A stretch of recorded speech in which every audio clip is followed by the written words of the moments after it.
Hello, guys. Welcome to the Limitless Landscapers podcast. I'm Paula, your host, and in this episode, we are talking about mental health. And I'm asking the question, have you checked in on your own mental health lately, or that of people you work with? So, if this rings a bell, if this triggers you in any way, let's go to the show. As the co-founders of the Landscaper Circle, we help you get more money, time and freedom to become limitless through our experiences as fellow landscapers and our tried and tested methods. If you want help with your marketing, managing or growing your business, you've definitely come to the right place. If you're a landscaper, garden designer or supplier to the industry, then hit subscribe so you never miss an episode. Now, let's get back to the show. Hi, guys, and welcome to this brand new episode of the Limitless Landscapers podcast. I'm Paula, your host, the Landscapers Coach. How are you today? Today, I'm talking about a sensitive subject, I suppose. It's one that's very important. It's one that we all try and ignore. And it's one that I have a lot of experience of myself. And it's about mental health. And why am I talking about this? So it's cropped up in a couple of conversations I've had recently about people's staff having issues with their mental health and them not being fully equipped to be able to help them immediately. I've also dealt with this in my own team with a member that's a subcontractor of mine. And I've also had lots of issues in previous years with mental health. So I thought, why not? Let's do a podcast about it. Let's bring it a bit to light. I have touched on this a few times when I first got my mental health first aider badge, which was kindly sorted by Perennial. So I was lucky enough to go on the mental health first aid course. And when I did, it brought up a lot of things from my past and how I could have dealt with things differently, and how if other people knew more about mental health, they might have been able to support me a little bit better.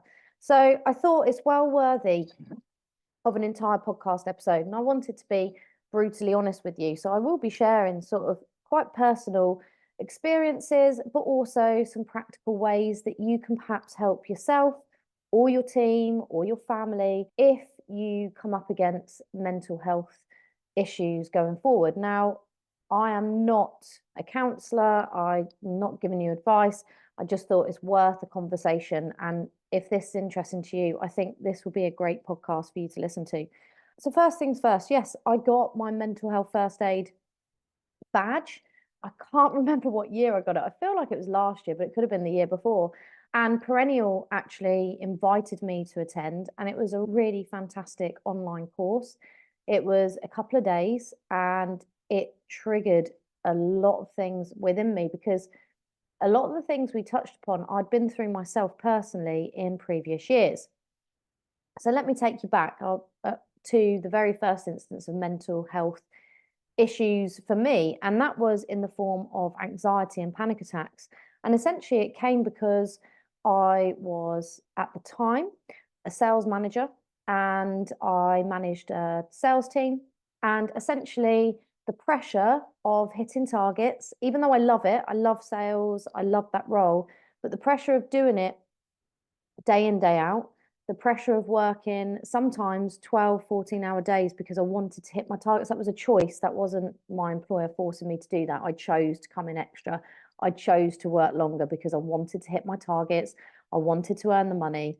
And we'd just bought our first house. So it was quite important that I was bringing in the money because myself and Michael bought our very first house and we had a mortgage to pay and we were trying to do it up. And I was also living with my mum at the time in Portsmouth. Our house was in Southampton and I was working all over the place, mainly in Basingstoke for a gym up there where I was the sales manager. So it was a lot of traveling. And what happened one day is I literally drove to work and thought that I was having a heart attack. So I got into work. It was about 7 o'clock because I used to go to the gym or swim in before I actually got to the office. So it was probably about 7 a.m. And I got to the reception desk and I literally burst into tears. Obviously, the staff there were known to really quite, some of them were quite good friends of mine. So they were obviously concerned. They contacted Mike. Mike had to drive. He had his own landscaping business at the time, which he ran with a partner.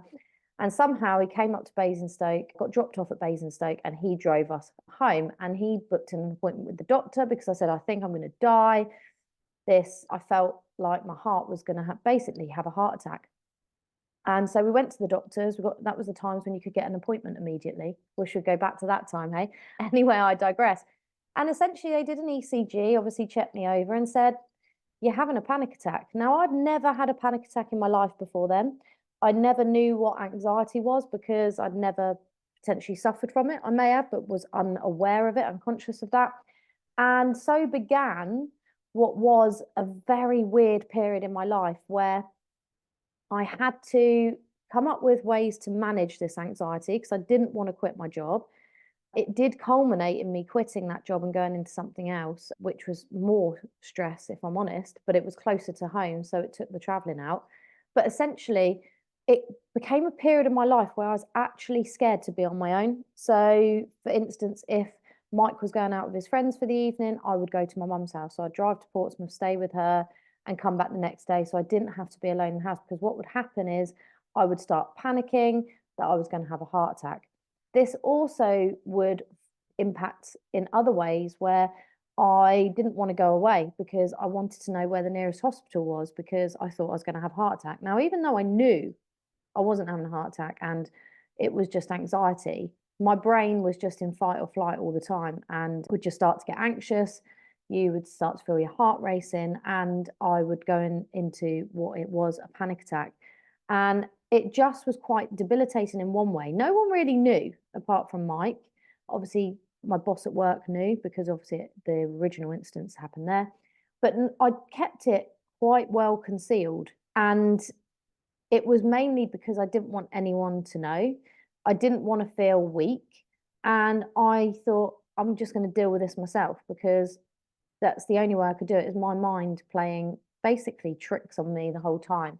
But even when we went traveling, we went to Fiji, and I spent the whole time so anxious because I knew that if I had to get to hospital, it would be like, I think it was like a 4 hour boat trip back to the mainland.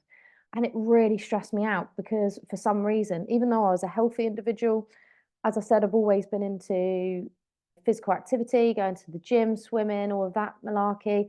I was taking pretty good care of myself as much as you would in your 20s.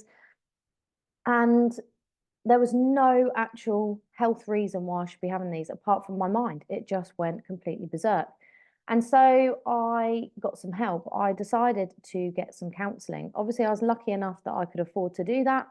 And I booked in for some private counselling. I ended up being there for at least a year, I think, possibly a bit longer, where I worked through ways on how to reduce the anxiety. And it was just things like, I remember really vividly about imagining a picture in your brain. And for this picture, it was a frog, and you had to change the frog's hat. And because your brain is so focused on changing the hat and the picture of the frog, it would then not be focused on trying to keep you alive and the panic around that.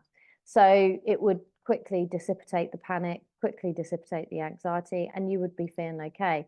Another thing I used to do when I was traveling, so driving up to Basingstoke, it doesn't feel like it was far now, but at the time I really felt like that half an hour journey or whatever was quite a long way. So I'd listen to calming music, so like classical FM, blah, blah, blah. If you know me, I love drum and bass and dance, so it was really weird not to be listening to that. But I found that the beats and the calming music actually helped reduce the anxiety. Whereas if I was listening to fast-paced music, my anxiety levels would rise. So that was another coping mechanism I did. And the third one was I just tried not to be on my own ever. And I tried to have little plans in place. If something happened, where would I go? Who would I call? What would happen? And it wasn't a way to live. It was quite stressful. But then I decided to make a huge change, and I changed my job. I got a dog, my Buster, who I feel like helped me out in that period of my life. He was a puppy. All my attention became on him.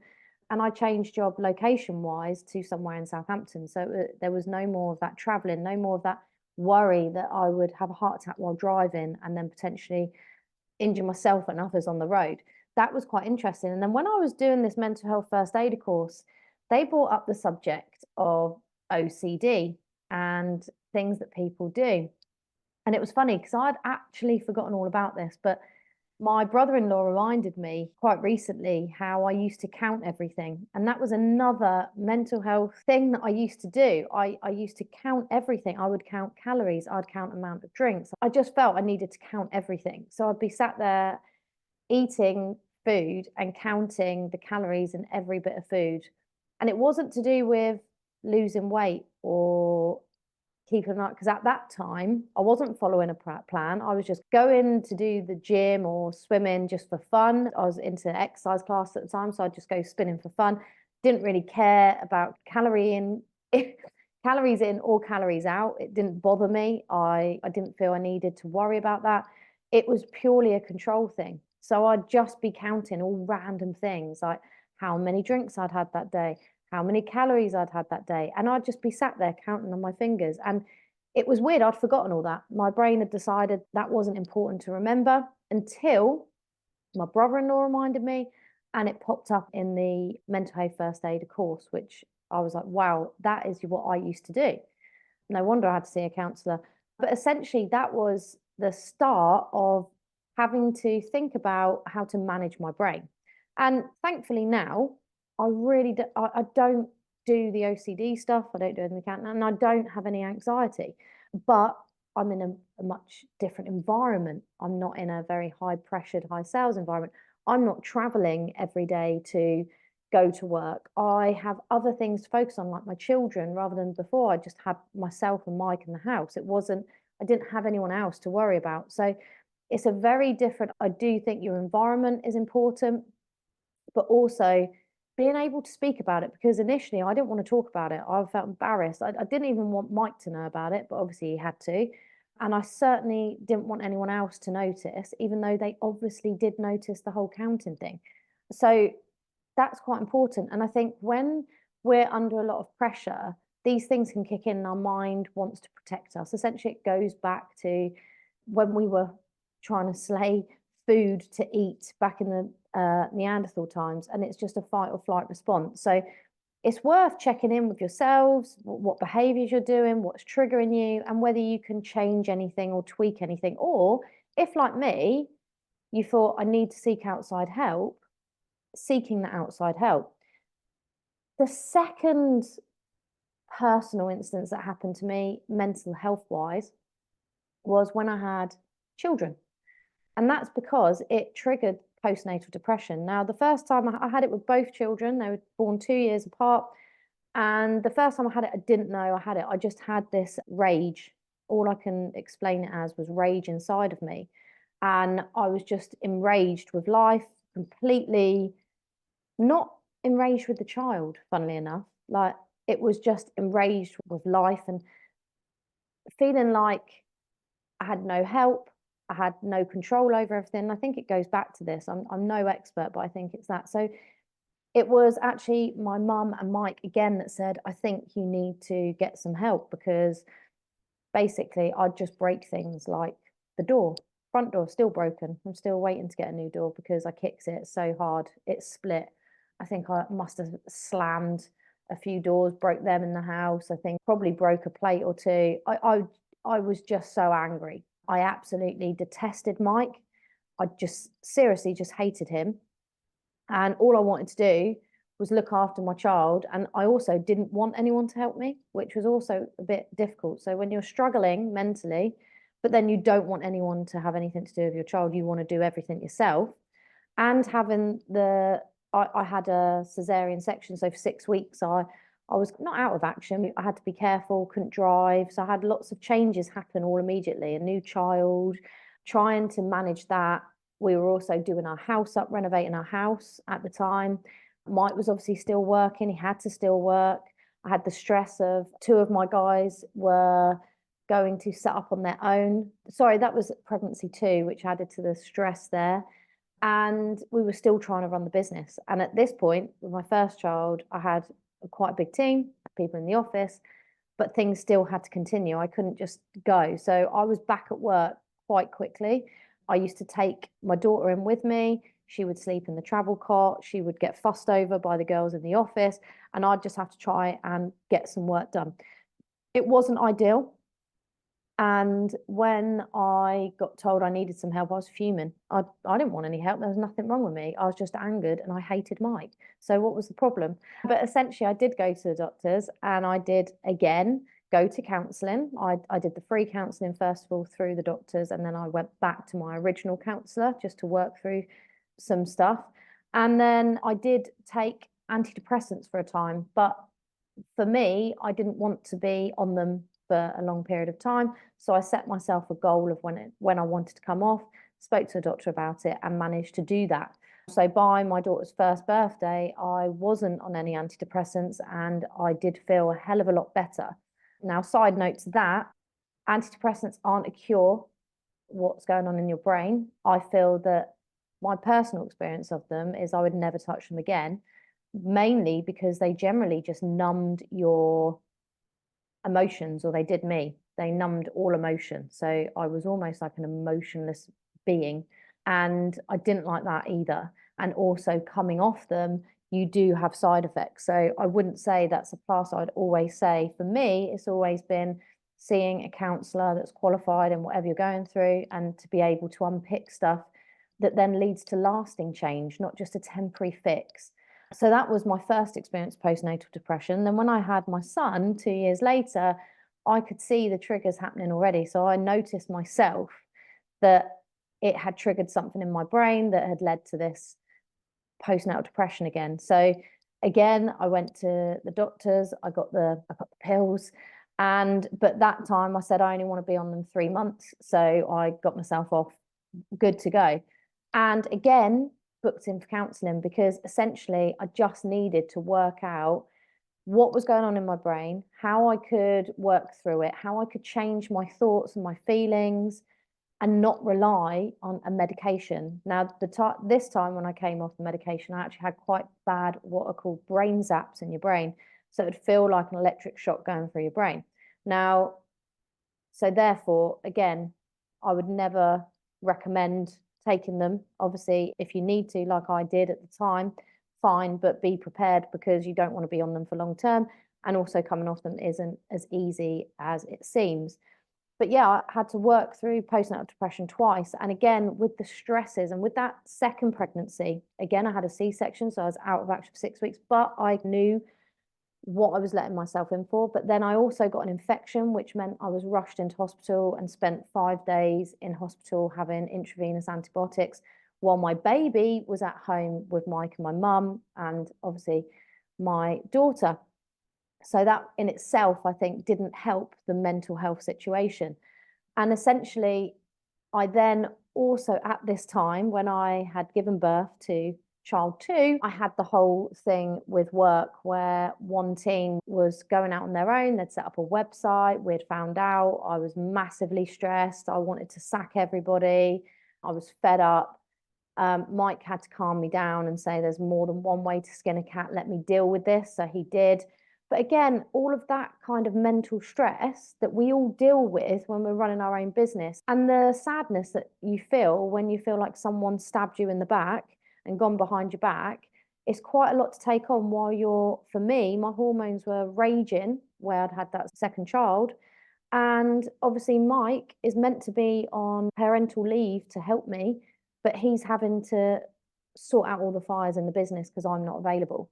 And then, of course, it's going back to work, having had the two children, having gone through all that mental health shit. And obviously, I don't tell people, I keep it to myself, and trying to manage all of that and run a business.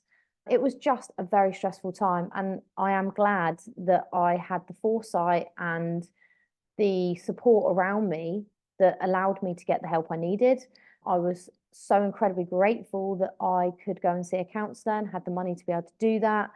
And I have to say, it's just made me into a better person today because I think having all of that happen and going through it has meant that it's a lot easier to spot when other people are potentially having mental health issues.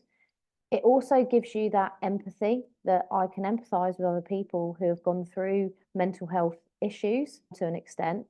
And then it also means that I can see, I can notice when things are happening. Like I said, with the postnatal depression, the first time I didn't have a clue what was happening to me.